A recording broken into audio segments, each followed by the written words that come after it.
राधे राधे साथियों। मैं इलेक्ट्रोहोम्योपैथ doctor RB. Goswami सभी सम्मानित चिकित्सक बंधुओं का हार्दिक अभिनंदन करता हूं। साथियों, विगत दिनों से हम आई डिजीज से रिलेटेड वीडियो लेक्चर के माध्यम से चर्चा कर रहे हैं। आज उसी क्रम में हम एक रोग को और लेते हैं जिसको नाइट ब्लाइंडनेस, रतौंधी या नाइक्टालोपिया भी बोलते हैं। रतौंधी यानी कि एक ऐसी समस्या है जिसे रात में देखना असंभव सा हो जाता है। यह समस्या जन्म से भी हो सकती है या किसी कारण से चोट लग जाए ब्रेन में, या आँखों में चोट लग जाए, या कुपोषण के कारण ये भी हो सकती है। कुपोषण में जैसे विटामिन ए की डिफिशियंसी हो जाती है तो ऐसे में भी ये प्रॉब्लम हो जाती है। रतौंधी का जो सामान्य कारण है वो रेटिनाइटिस पिगमेंटोसा होता है। आँखों में दो प्रकार की रोड सेल्स हैं, दो प्रकार की सेल्स पाई जाती हैं। पिछले हमने विगत वीडियो में जब एनाटॉमी से रिलेटेड वीडियो लेक्चर थे उसके अंदर हमने आई डिजीज पर भी चर्चा की थी। आई की जो है रचना पर भी जो हमने चर्चा की थी, तो उसके अंदर हमने मेंटेन किया था इस बात का कि आँख के अंदर जो हैं कोन सेल और रोड सेल होती हैं जो अंधेरे में और प्रकाश में दिखाने का कार्य आँखों को करती हैं। रोड सेल ये रात में वस्तुओं को दिखाती है अंधेरे में, और कोन सेल है वो दिन के उजाले में, प्रकाश में वस्तु को दिखाती है और रंगों का ज्ञान कराती है। यदि इनके फंक्शन में, इनके कार्य क्षमता में किसी प्रकार का जो है असंतुलन हो जाता है तो फिर दिन या रात में जो है उसे परेशानी हो सकती है इफेक्टेड प्रभावित व्यक्ति को। जैसे कौन सेल हैं ये दिन में दिखाने का कार्य करती है, यदि इनकी कार्य क्षमता कम हो जाए तो फिर उसको हम कलर ब्लाइंड भी बोलते हैं और दिन में उसको दिखाई नहीं देता है, रात को ठीक दिखेगा, उसको रोशनी में नहीं दिखेगा उसको। इसी तरह से जब रोड सेल की कार्य क्षमता कम हो जाती है या बिल्कुल ही जो है कार्य करना बंद कर देती है तो ऐसी स्थिति में जो है रोगी को रात को दिखना बंद हो जाता है। रेटिनाइटिस पिगमेंटोसा में जो है रोड सेल का ही मुख्य कार्य है, वो धीरे धीरे जो है अपनी कार्य क्षमता खो देती है। और जो बच्चे जन्मजात से ही रतौंधी के शिकार होते हैं उनमें रोड सेल ही जिम्मेदार होती है, या तो वो बिल्कुल कम कार्य करती है या फिर वो बिल्कुल भी कार्य नहीं करती है। कारणों में पिगमेंटोसा जो है, रेटिनाइटिस पिगमेंटोसा जिसको हम आरपी बोलते हैं, एक दुर्लभ आनुवंशिक स्थिति है जिसमें आँखों की कम प्रकाश में देखने की जो प्रतिक्रिया है वो बदल जाती है। वही रॉड सेल जो है कार्य की अक्षमता जो है कम हो जाती है।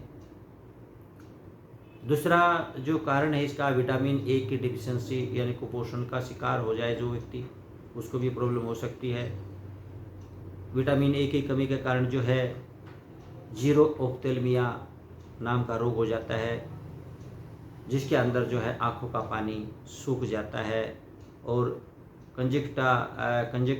कंजक्टिवा जो है सूखने के कारण जो है उसको रतौंधी का रोग हो जाता है। इसके अतिरिक्त है मोतियाबिंद है, मायोपिया है, निकट दृष्टि दोष है जिसको, या फिर पारिवारिक हेरिडिटरी है या फिर कुपोषित आहार के कारण है, या फिर जो जिन लोगों की ज़्यादा उम्र हो चुकी है, ऐसे लोग भी जो है नाइट ब्लाइंडनेस के शिकार हो जाते हैं। तो साथियों, लक्षणों में जो है ऐसा रोगी जो है रात को ड्राइविंग करने में बड़ी कठिनाई होती है, और आँखों के ऊपर जब प्रकाश पड़ता है उसके बाद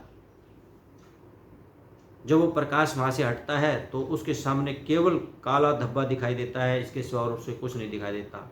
ये सब जो है उस रोड साल की कार्य अक्षमता की कमी के कारण होता है।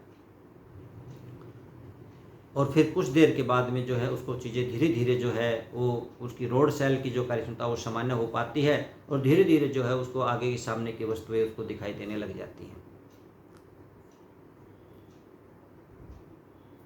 और जो है रात्रि को ड्राइविंग करने में परेशानी, कम लाइट में जो है सही से नहीं देख पाता है, और जो है तेज़ प्रकाश से जब हम मध्य प्रकाश की ओर आते हैं तो उसमें भी उसको दिखाई नहीं देता है। तो ऐसे लक्षण जिस भी व्यक्ति में हैं उसको जो है नाइट ब्लाइंडनेस, रतौंधी का रोगी माना जाता है कि इसको ये प्रॉब्लम हो चुकी है। तो साथियों देखिए, इस प्रॉब्लम में कई कारण हैं। इस रोग के अंदर कुपोषण का भी इसके कारण होता है, फिर रेटिनाइटिस पिगमेंटोसा की प्रॉब्लम हो जाती है, जिसमें रेटिना के अंदर जो है खराबी आ जाती है, उसके अंदर भी जो है प्रॉब्लम आने के कारण जो रतौंधी हो जाती है। तो इन सब कारणों को मतलब जो है सर्च करते हुए उनको जान करके ही जो है चिकित्सा करनी चाहिए। तो साथियों, सबसे पहले देखिए यहाँ पर कुपोषण की प्रॉब्लम है, तो कुपोषण के लिए हमने यहाँ पर जो है BP, BC, C3 और S12 को लिया है। S12 सब जानते हैं आँखों की मेडिसिन है, और BC और BP जो है वो हमारे चिर परिचित कंपोजिशन हैं जो हर डिजीज में दिए जाते हैं। यहाँ पर इनका जो है डाइजेशन सिस्टम में जो है और मेटाबॉलिक सिस्टम के अंदर है, तो और ब्लड की प्योरिफिकेशन के लिए है। तो यहाँ पर ये मेडिसिन जो है इस प्रकार के काम करेगी। और BC आप जानते हैं नर्वस सिस्टम की मेडिसिन है, पेन किलर भी मेडिसिन है, और डाइजेस्टिव सिस्टम पर भी जो है इसका बहुत अच्छा प्रभाव है। C3 आप सब जानते हैं RBC, WBC की मेडिसिन है, ब्लड के ऊपर, ब्लड सेल्स के ऊपर जो है इसका बहुत अच्छा कार्य है। और S12 मेडिकल आँखों की औषधि है ही, आप जानते सब। तो इन सब चारों औषधियों को हमने D4 से डायरेक्ट लेना है। 7 ml ईच मेडिसिन 30 ml में डाल करके 10 ड्रॉप दिन में जो है QID दें, 4 बार दें। और सेकंड जो हमारी मेडिसिन है साथियों, यहाँ पर C1 विनिरियोवन, GE और ब्लू इलेक्ट्रिसिटी है। इसको हमने जो है 10 ड्रॉप प्रत्येक मेडिसिन का लिया है। C1 का यहाँ पर हमने प्रयोग टिश्यूज़ के रिपेयर के लिए किया है। विनिरियोवन जो है हमारी हेरिडिटरी कर्म को तोड़ने वाली है, और जो जिद्दी घाव होते हैं या पुरानी बीमारियां होती हैं उनके अंदर जो है विनिरियोवन हमारी बहुत अच्छा काम करती है। और ग्रीन इलेक्ट्रिसिटी फर्स्ट डेंसी की मेडिसिन है, इन्फ्लामेशन को कम करती है और सेप्टिक को रोकती है। और RE जो है ब्लू इलेक्ट्रिसिटी इसके अंदर है, तो वो क्या है कि ब्लड के सर्कुलेशन को वो प्रॉपर चलाती है। जहाँ पर भी कोई अगर किसी प्रकार का इफेक्ट है, सूजन है या ऐसे जैसे कंजक्टिवा में सूखने के कारण सूजन आ जाती है, तो वहाँ पर जो है ये सूजन को उतारने का बहुत अच्छा काम करते हैं, क्योंकि वहाँ पर फ्रेश ब्लड को वो वहाँ पर भेजती है, और जिसमें पोषक तत्व वगैरह सभी होते हैं, ऑक्सीजन वगैरह है, न्यूट्रिशंस वगैरह हैं, वो सब उसके अंदर होते हैं। और जितना जो है घाव के पास से जो ब्लड साफ ब्लड होगा तो उतना जल्दी ही वो प्रॉब्लम जो है कंट्रोल में आ जाती है। तो इसलिए हमने यहाँ पर ब्लू इलेक्ट्रिसिटी का प्रयोग किया है। तो यहाँ पर 4 मेडिसिन हमने ली है। इन चारों मेडिसिन उसका जो है D4 से 10 ड्रॉप हमने यहाँ पर लिया है 30 ml में, और 10 बूंदे जो हैं वो दिन में 4 बार रोगी को देना है। इसके अलावा आई वाश के लिए हमने A2C5S12 RE का प्रयोग किया है। D3 से 12 ड्रॉप ले करके 30 ml में डालना है, और 40 बूंद लगभग आधा लीटर पानी में डाल करके आँखों को धोना है, आई वॉश करना है दिन में 3 बार।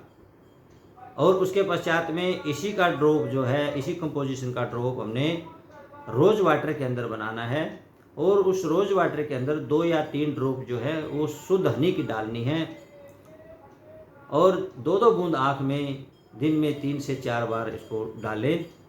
तो साथियों, इस प्रकार का ट्रीटमेंट करने से और पोषक तत्वों का जो है ज़्यादा से ज़्यादा प्रचुर मात्रा में जो है प्रयोग करते हुए, क्योंकि विटामिन ए की डिफिशिएंसी इसके अंदर होती है, तो जितने भी पीले कलर के फल होते हैं उन सब में जो है विटामिन ए पाया जाता है। जैसे गाजर है, अंडे का जो पीले वाला भाग है उसके अंदर दूध, प्रोटीन, मिल्क, और पालक है, आलू हैं। इसके अतिरिक्त जो है हमारा पपीता है या संतरा है या नारंगी है, मौसमी है।